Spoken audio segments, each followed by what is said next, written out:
أعوذ بالله من الشيطان الرجيم. بسم الله الرحمن الرحيم.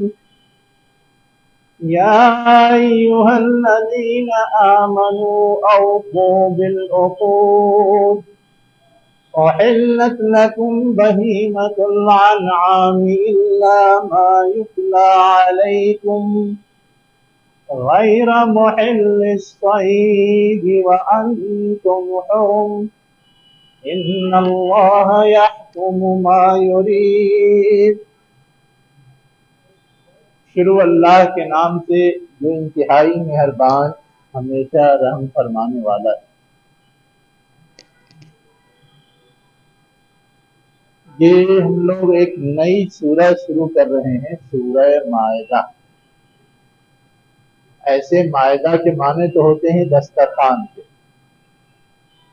اور اس سورہ کے اخیر میں یہ تذکرہ ہے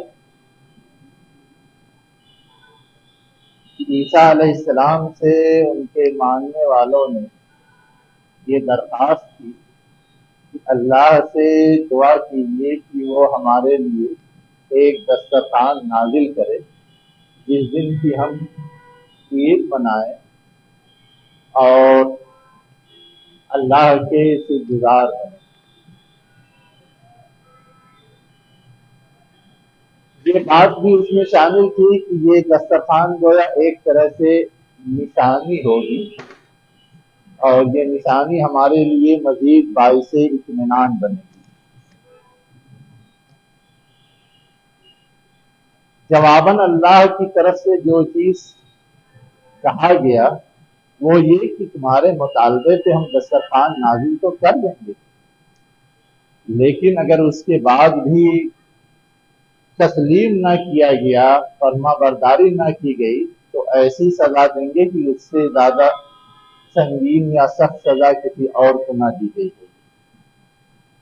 اب یہ بات اس دھمکی کے بعد وہ باز آ گئے یا پھر بھی دسترخوان نازل ہوا، اس سلسلے میں قرآن خاموش ہے، اور خود ان کی جو مذہبی کتاب ہے وہ بھی خاموش ہے. ٹھیک، لیکن تاریخی قصے کے طور پر یہ مشہور ہے کہ دسترخوان نازل ہوا،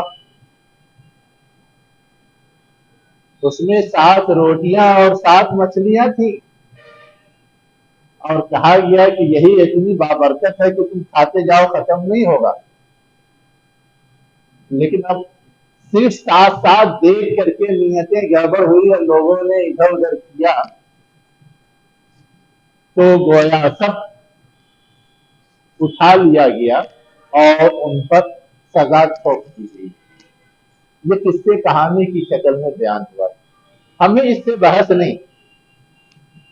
قرآن نے جو بات سمجھانے کی کوشش کی ہے وہ یہ ہے کہ کسی بھی حقیقت کو ماننے کے لیے توحید کو، رسالت کو، آخرت کو، معجزے کا مطالبہ بے معنی ہے. اتنی سوچ بوجھ اور اتنی صلاحیت انسان کو دی گئی ہے کہ اسی کا استعمال کر کے وہ ان حقیقتوں کا ادراک کر سکتا ہے، سمجھ سکتا ہے.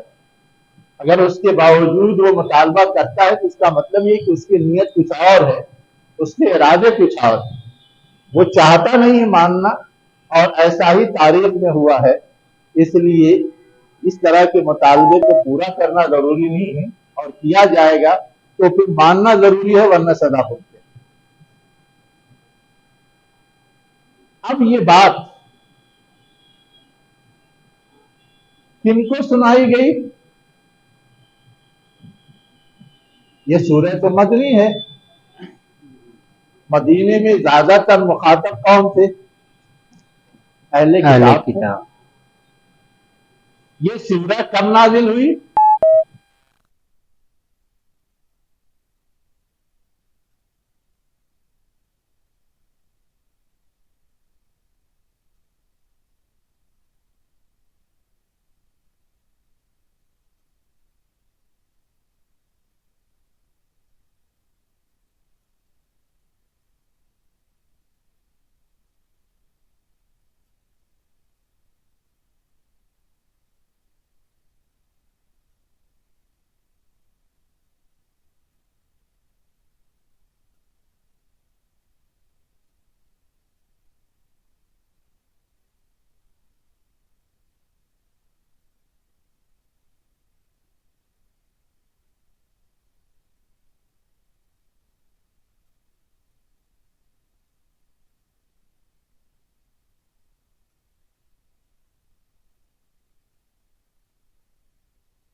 کہ اب گویا یہی غالب قوت ہے اور اس غالب قوت کے مقابلے میں ہم کچھ بھی نہیں کر سکتے. یہ اشارہ بھی اسی رکوع کے اندر موجود ہے. ٹھیک ہے.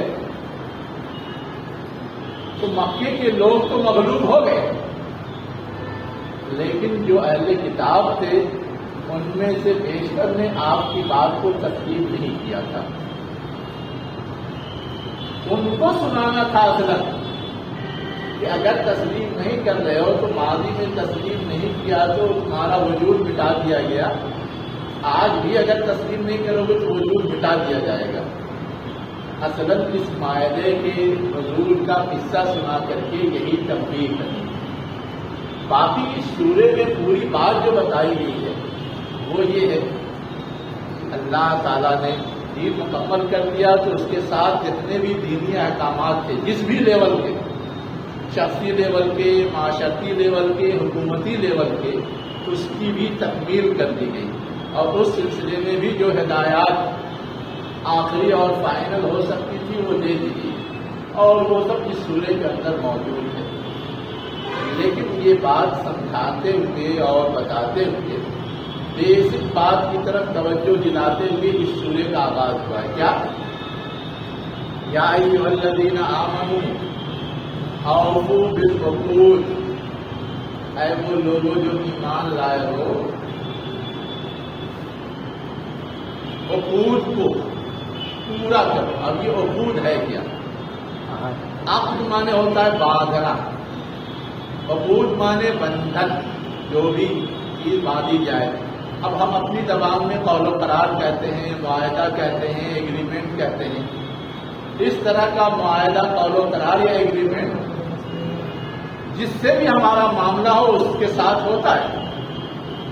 ہمارا معاملہ اللہ سے اللہ کے ساتھ بھی ہے، ہمارا معاملہ رسول سے رسول کے ساتھ بھی ہے، ہمارا معاملہ حکومت سے ہوتا ہے حکومت کے ساتھ بھی ہے، ہمارا معاملہ کسی سے کوئی کام لینا دینا ہو تو مالک اور غلام یا حاکم اور رعایا، اسی طرح کام لینے والے اور مزدور، ان کے درمیان بھی بہت سارے ایگریمنٹ ہوتے ہیں. اب تک کہ ہم جو شادی بیاہ کرتے ہیں اس میں بھی یہ ہے کہ شوہر کی کچھ ذمہ داریاں ہیں، کچھ حقوق ہیں، کچھ فرائض ہیں، بیوی کی کچھ ذمہ داریاں ہیں، کچھ حقوق ہیں، کچھ فرائض ہیں. تو اس طرح سے جو یہ بھی ہمارے روابط اس دنیا میں اسی سے بھی بنتے ہیں، وہ سب گویا ایک طرح کے ایگریمنٹ کی شکل میں ہیں. تو اگر ان روابط کو مضبوط کیا جائے، نبھایا جائے، اس کا حق ادا کیا جائے تو گویا سارے معاملات اچھے رہیں گے، سارے معاملات خوبصورت رہیں گے، خوشگوار رہیں گے. اور اگر نہیں نبھایا جائے تو پھر فساد پھیلے گا، بگاڑ پھیلے گا.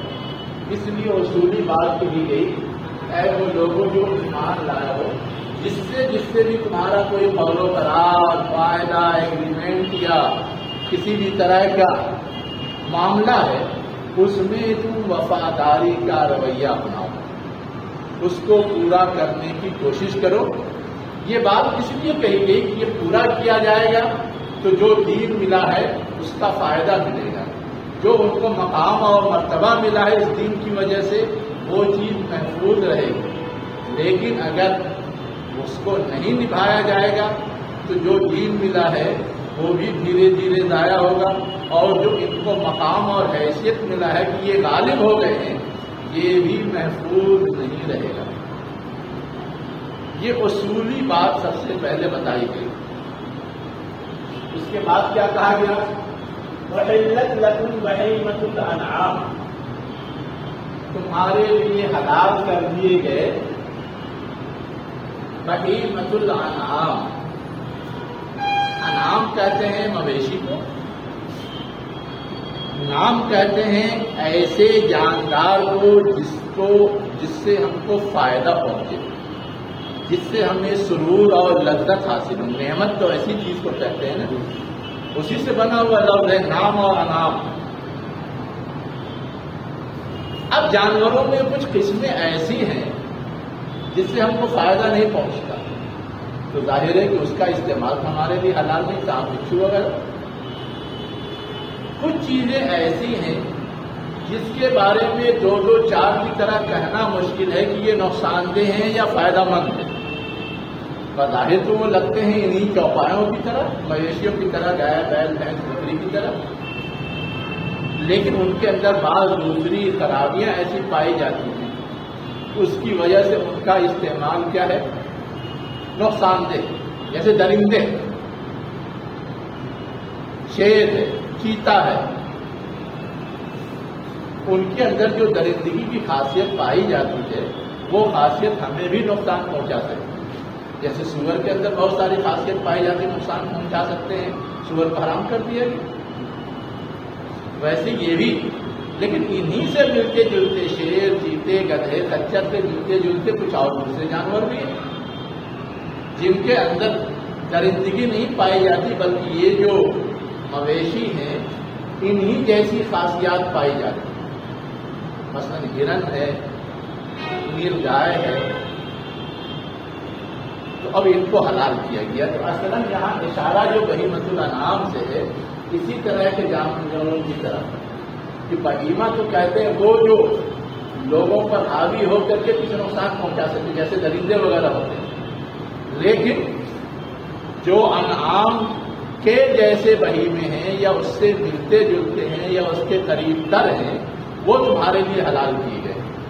یہ ایک اصولی بات بتائی گئی، اس اصولی بات پر تجربے سے انتباہ کیا جائے گا۔ جیسے میں نے مثال دیا ہرن اور نیل گائے، ٹھیک ہے، یہ کہنے کی ضرورت کیوں پڑی؟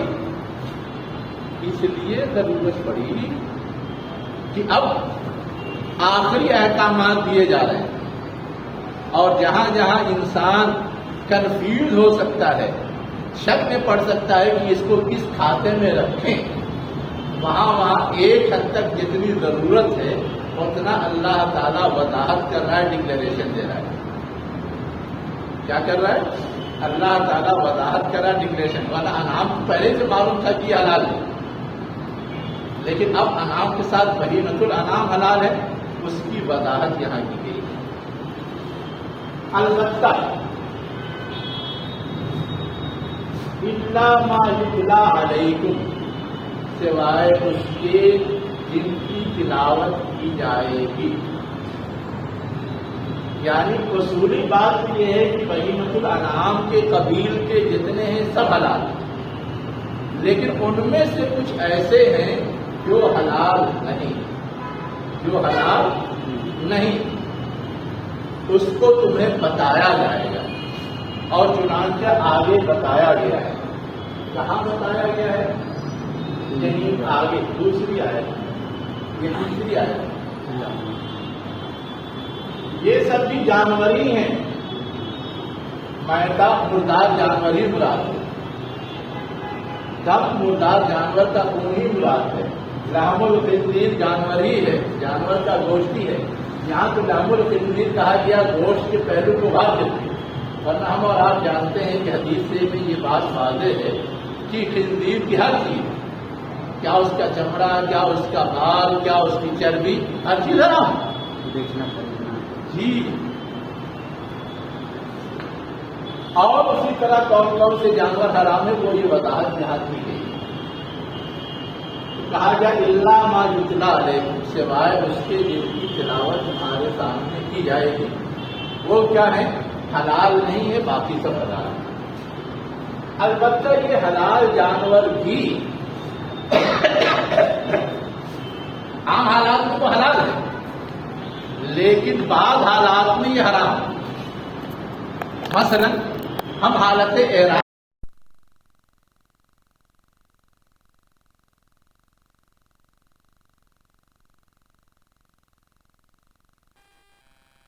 کا شکار کر کے اس کا گوشت نہیں کھا سکتے، یا اسی طرح یہی جانور ہم حالت احرام میں نہیں، لیکن یہ جانور حدود حرم میں ہے، اصولی طور پہ وہ حلال ہے، لیکن حدود حرم میں ہونے کی وجہ سے ان کا شکار درست نہیں۔ اس وقت ہم ان کا شکار کر کے ان کو حلال نہیں کر سکتے. اگر کوئی ایسا کرتا ہے تو وہ گنہگار ہوگا. اسی چیز کو یہاں واضح کیا گیا، غیر محل الصید، سوائے اس حال کے کہ شکار کو حلال کیا جائے. وَأَنْتُمْ حُرُمٌ، اس حال میں کہ تم کیا ہو، حالت احرام میں ہو، حدود حرم کے اندر ہو. ان اللہ یحکم ما یرید، بے شک اللہ حکم دیتا ہے جو چاہتا ہے. یعنی کیا چیز حلال، کیا چیز حرام، کیا جائز کیا ناجائز، یہ فیصلہ کرنا اللہ کا حق ہے. وہ جس چیز کو صحیح سمجھتا ہے کہ یہ سود مند ہے اسے حلال قرار دیتا ہے، جسے سمجھتا ہے کہ یہ نقصان دہ اسے حرام قرار دیتا ہے. اس میں کسی اور کو کوئی چینج کرنے، کوئی تبدیلی کرنے یا اپنا عقلی گھوڑا دوڑا کر کے اس کا حکم بدلنے کا اختیار نہیں ہے. یہ بات کہی کیوں گئی؟ اس لیے کہ تاریخ میں ایسا ہو چکا تھا. اللہ تعالیٰ نے تو اونٹ کو حلال قرار دیا تھا، لیکن ہم کو پسند نہیں ہے تو ہم نہیں کھا رہے، اور دھیرے دھیرے اس کو حرام ٹھہرا دیا. اللہ نے تو چربی کو حلال قرار دیا تھا، لیکن مختلف بہانوں سے اس کو حرام ٹھہرا دیا، یا اللہ تعالیٰ نے بطور سزا ان پہ حرام ٹھہرا دیا. جو بھی ہم کہیں، لیکن اصولی طور پر وہ اپنی جگہ حلال تھا. تو اگر اللہ نے ٹھہرایا تو اس کا جواز ہے، لیکن ہم ٹھہرا لیں تو اس کا جواز نہیں ہے. اب اگلی آیت میں کیا کہا جا رہا ہے کہ ایک تو حلت حرمت ہے جانوروں کی، ویسے ہی دنیا کے مختلف چیزوں کی بھی حلت حرمت ہے. تو اب اس حوالے سے بھی کچھ کہا جا رہا ہے، اے وہ لوگوں جو ایمان لائے ہو، لا تحلوا شعائر اللہ، اللہ کے شاعر کو حلال نہ ٹھہراؤ.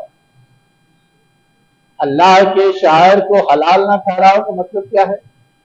یعنی اس کا احترام جو تم پہ لازم قرار دیا گیا ہے، اس احترام کو چھوڑو نہیں، اس احترام کی خلاف ورزی نہ کرو. شاعر اللہ میں کیا کیا آتا ہے؟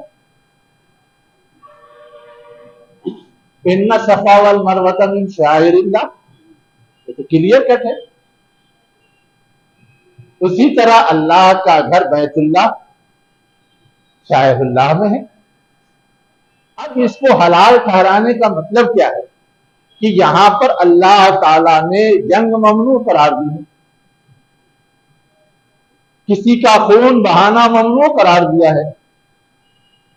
اب اگر ہم اپنی دشمنی میں کسی کی جان وہاں لیتے ہیں، کسی کا خون بہاتے ہیں، تو یہ گویا اس کی حرمت کو پامال کرنا ہے.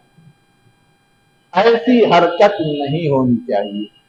ایسا نہیں کہ یہ اللہ تعالیٰ نے صرف اہل ایمان کو کہا، اس سے پہلے ہی سے یہ حکم موجود تھا، لیکن وہ منمانی کر کے کبھی حلال ٹھہرا لیتے تھے، اور عام حالات میں جب ضرورت نہیں ہوتی تھی تو اس کی حرمت کے بھول جاتے تھے. اہل ایمان کو کہا جا رہا ہے کہ ان کے لیے جو کچھ تھا، لیکن تم کو بھی پابند کیا جا رہا ہے کہ شاعر اللہ کی حرمت پامال نہ ہونے پائے، اس کو تم کبھی حلال نہ کرنا. یہ بات کہنے کی وجہ ہے،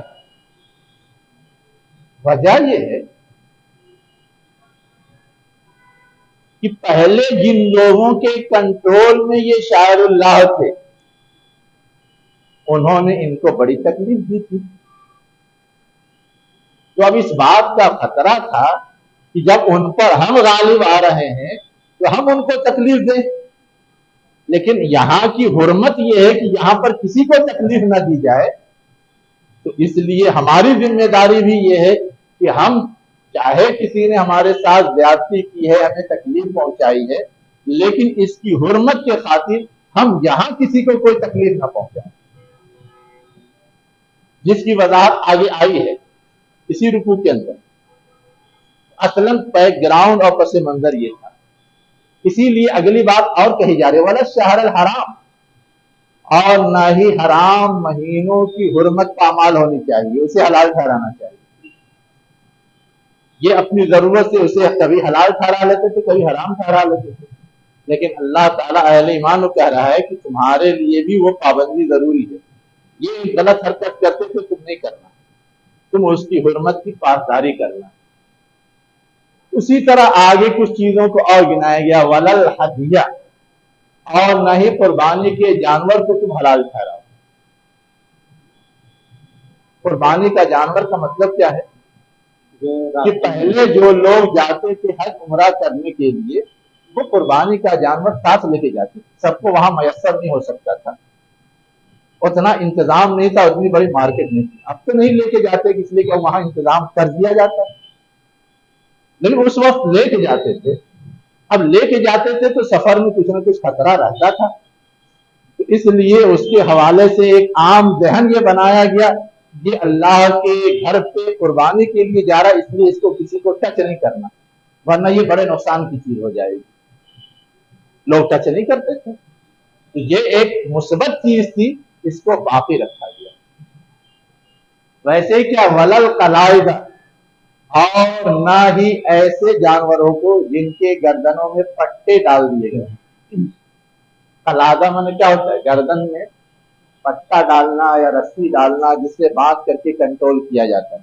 تقلید بھی اسی سے بنا ہے. تقلید جو بولتے ہیں، تقلید میں بھی چونکہ کوئی کسی سے بڑھ جاتا ہے اس لیے اس کو بولتے ہیں، ٹھیک ہے. لیکن یہاں ابھی اس سے بحث نہیں ہے. یہاں تو ان جانوروں سے بحث ہے جس کے گردن میں علامتی طور پہ پٹا ڈال دیا جاتا تھا. یہ اس بات کی علامت ہوتی کہ یہ وہ جانور ہیں جو اللہ کے لیے وقف کر دیے گئے، کسی نظر کی وجہ سے یا جس وجہ سے بھی وقف کر دیے گئے. اب جب وہ اللہ کے لیے وقف ہیں، کسی اور کو اس سے فائدہ اٹھانے کا حق نہیں ہے، کسی اور کو اسے ذبح کر کے کھانے کا حق نہیں ہے، یا ان کو اللہ کے تقدس کے تناظر میں کسی کو تکلیف نہیں پہنچانا چاہیے. ٹھیک. ویسے ہی آگے کیا کہا جا رہا ولا آمین البیت الحرام،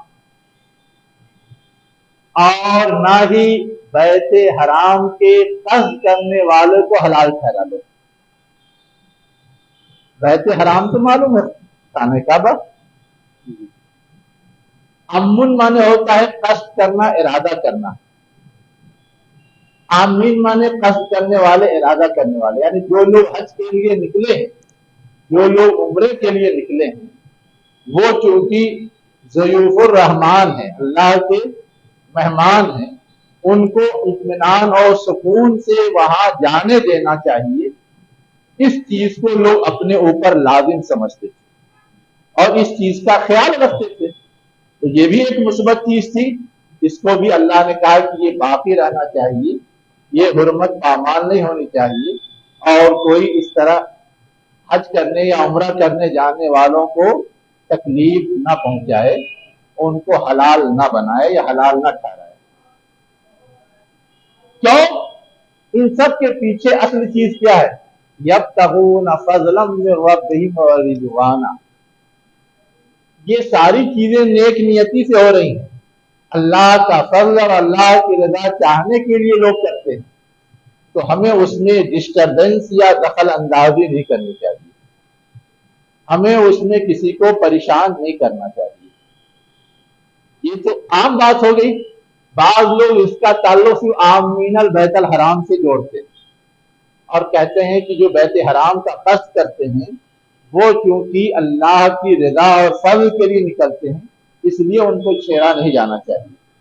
لیکن ہے یہ کہ یہ جتنے کام ہیں ان کا احترام بھی اللہ کا فضل اور اس کی رضا چاہنے کے لیے لوگوں نے اپنے اوپر لازم قرار دیا ہے، تو ہمیں بھی اس احترام کی پاسداری کرنی چاہیے. یہ بات سمجھائی گئی. اس کے بعد کہا جا رہا ہے کہ یہ تو حالت احرام میں ٹھیک ہے، یہ سب پابندیاں ہیں بہت ساری، لیکن اگر حالت احرام سے باہر ہو جائیں، حلال ہو جائیں، تو اس وقت اگر ہم چاہیں